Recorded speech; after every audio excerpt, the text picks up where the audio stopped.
Assalamu alaikum rahmatullahi wa barakatuh. Hope you're doing well. We're continuing our reading of the Jesuit Constitution. They are the Society of Jesus, and it's a Catholic order. We were in chapter 5. What I found interesting about this section is there are examination questions for the spiritual cottagers and scholastics that I wanted to share with you because I found them to be quite intelligent. The first one says that those candidates, they should be put to question concerning where did they study, what faculty, what authors and what doctrines, how long they studied, and they should be asked how they view their progress overall.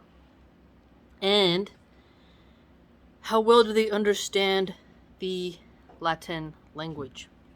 Here you can see they have a high standard of who's allowed to be amongst the clergy. Whereas today, I think that standard is much lower, especially now that they're letting women in. And openly heretical women in. Then the next question was, does he think he has the memory to grasp and retain what he studies? This to me is really important because you have to retain what you learned, but you also have to grasp it overall. And it's not just like they let anybody in. They really want you to be of sound mind. Does he think that his intellect enables him to penetrate quickly and well what he studies? This is important too because it's not just that you study, but it's how deeply are you able to dig into it and how well have you comprehended it. Does he find himself a natural or voluntary inclination to studies? So for me, I find myself to be a natural. I truly enjoy it. That's why when I get around a lot of anti-intellectuals who call everything that's not what they like stupid, I really dislike that because you're hindering somebody's skills. Here, they really get at you need to have that skill in and of itself. And then it goes on further to mention, does the individual think that the studies they'll have to do and the labors that are required of them, will they be able to handle it in their bodily health? And then it comes on to this point of there's the Lord's vineyard and they'll have to work in it. I found that to be very odd. They'll have wine. So these coadjutors and scholastics will have to work in the vineyard.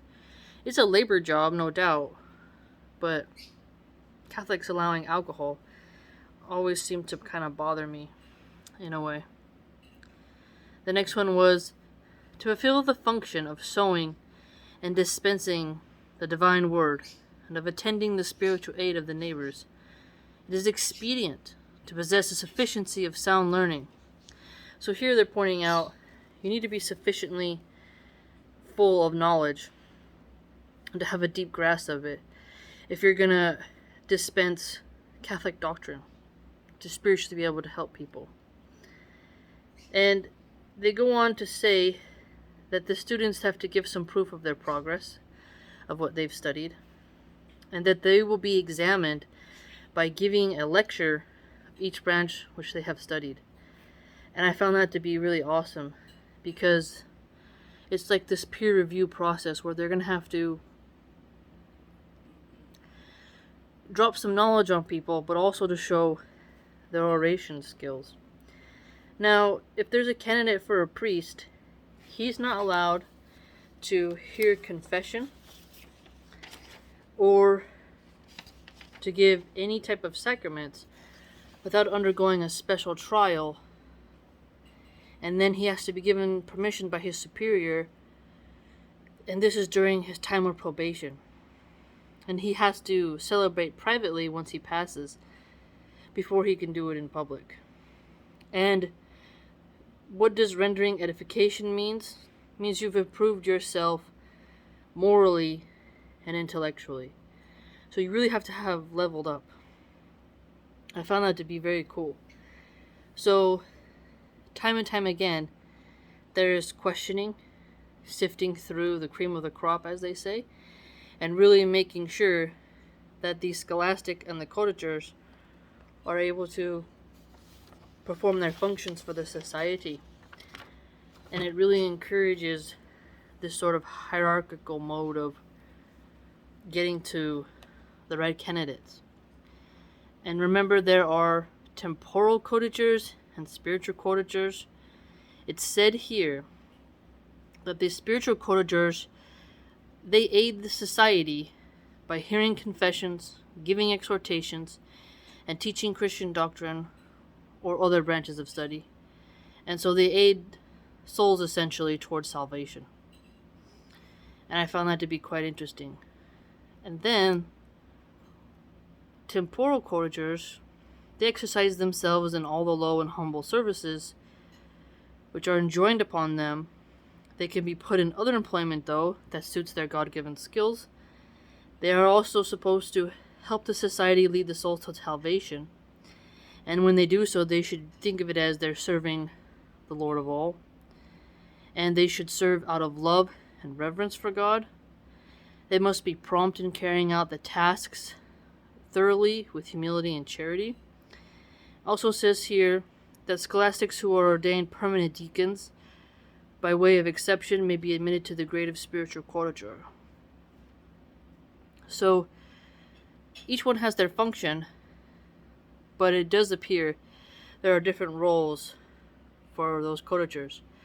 Temporal seems more worldly, logistics, whereas the spiritual seems just that, more spiritual, more aiding souls to salvation. So they're going to figure out who belongs where and how to make the most of that person.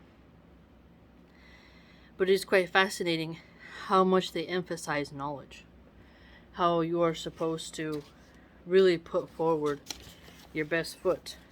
And the constant quizzing really shows you that they don't just let some person who's having a midlife crisis or running away from the law or something bizarre come in and all of a sudden start talking to people.